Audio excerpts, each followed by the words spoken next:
Hello mga sis! Dito tayo ngayon, magsusort tayo ng parcel. Ito yung kanyang parcel. Saan mo ngayong sako mo?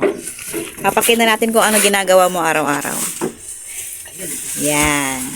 Ito yung kanyang mga parcel, i-deliver.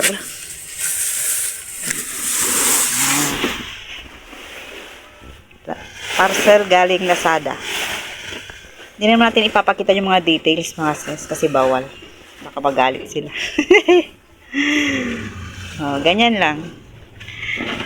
Yan ang ginagawa niya araw-araw. Yung ating daddy. Oh. Against the light mga sis.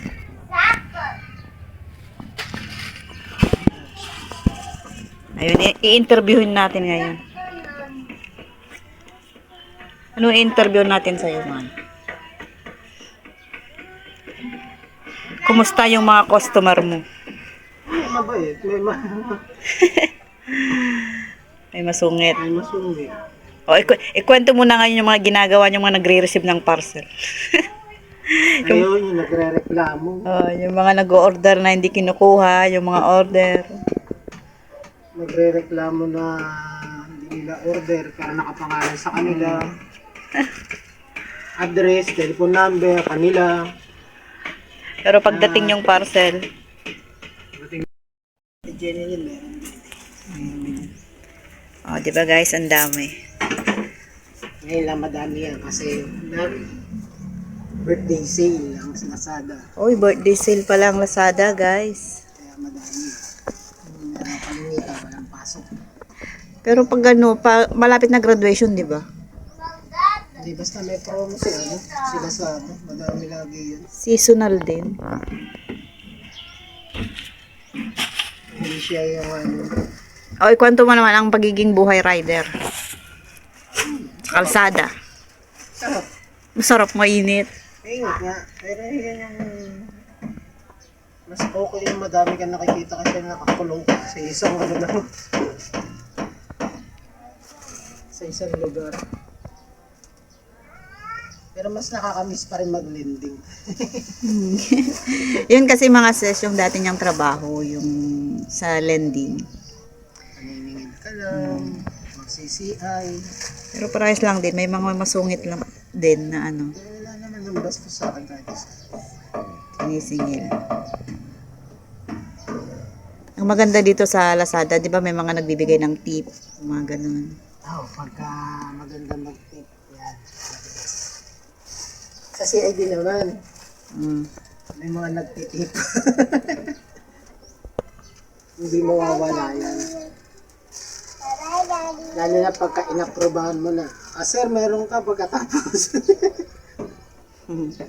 Pero pagdating ng singilan, pahirapan.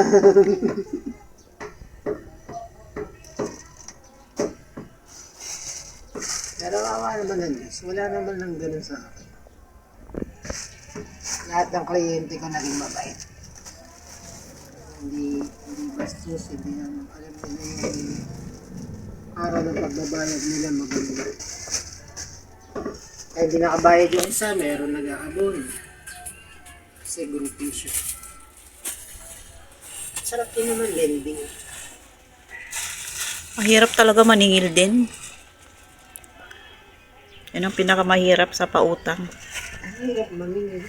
Mahirap, pero iintindihin mo. Hindi naman lagi araw-araw Pasko eh. Siyempre meron mga pagkakataon na darating na biglang babaksak. Imbis na alayin mo. Palakasin mo loob para magkaroon ng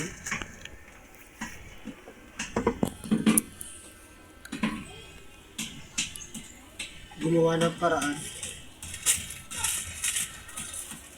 Ilang piraso tong parcel mo, Mal? 80. Oh, 80 pieces na parcel, mga sis. Pero hindi pa sure yan kung tatanggapin lahat ng mga nag-order. Hindi. Sure na lahat to. Kilala ko naman. Kasi may mga customer din kasi na ano. May isang hindi sure. Yung nahilig na reklamo. Yung mga mareklamo ng mga customer. Hindi sila nag-order pero nakapangalan sa kanila, naka-address sa kanila. Di ba nung mga nakaraan, ang dami yung balik? Ayun naman, wala lang yung tao. Ah, Tapos yung isa naman, wala nga dyan. Kaya, nirepis ng asawa niya. Laki ng babayaran.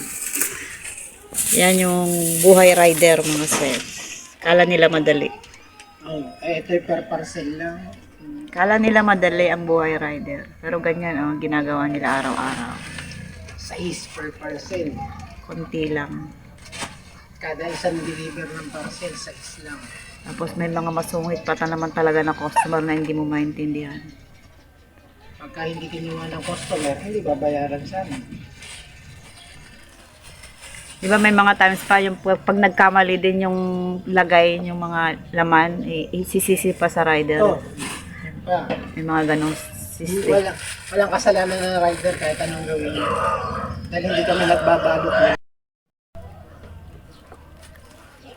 Hindi kami nagbabalot, hindi kami nagbubukas. Wala kami alam po ano nasa loob pa lang.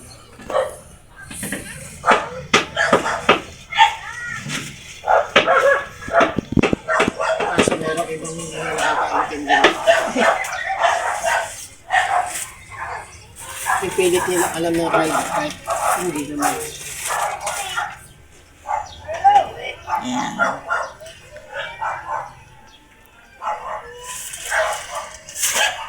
Hindi lahat ng rider direkta na kumukuha doon, yung iba ganyan. Gaya neto, parang pinapasa lang sa kanya yung itong mga parcel. Parang nakikiano lang din. Tawag doon, mahal? Amot. Oo, parang nakikihati lang din. May kumukuha lang parcel doon. Yun yung nagbibigay naman. Oh, meron naman nagbabagsak sa kanya. Amot nga. Siguro sila yung mga matataas ang sahod. Yung mga talagang dumidirekta doon. Sila yung hawak talaga nila sa Oh, sila yung empleyado nila Sada, parang ganun. empleyado rin kami, kaso under kami ng Pero wala kayong mga benefits. Ganun. Pero karamihan nga ganun, gaya niya talaga na taga-deliver lang. Tapos susungitan pa ng mga customer.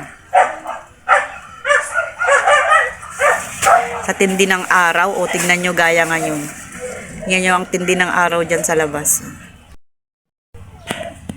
Ayan ang buhay rider, mga sis.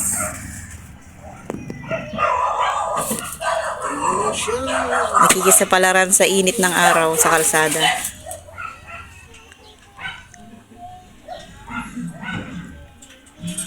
mga nag-isip na malaki rin ang sweldo. Malaki. Pagka dire-diretso yung pasok.